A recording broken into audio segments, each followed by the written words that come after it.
In today's tutorial, I'm going to show you guys how to set up and install your Epson L310 series printer on your Windows, Mac OS, or Linux tablet, laptop, or desktop computer. So this should hopefully be a pretty straightforward process here, guys. And without further ado, let's go ahead and jump right into it. So all you have to do is open up a web browser. Into Google, you want to search for Epson L310 printer support.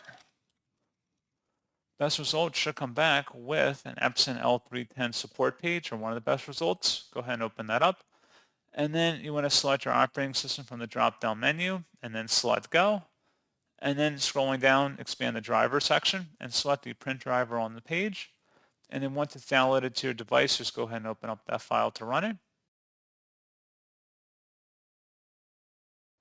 It should be a signed verified publisher. Select Yes, and you can close out of the web browser. And then just proceed with this installer like you would in any normal application. Just follow through with the on-screen prompts, making preferences for wired or wireless printing, as well as feature updates as well. And that's pretty much it. So as always, thank you guys for watching this brief tutorial. I do hope that I was able to help you out, and I do look forward to catching you all in the next tutorial. Goodbye.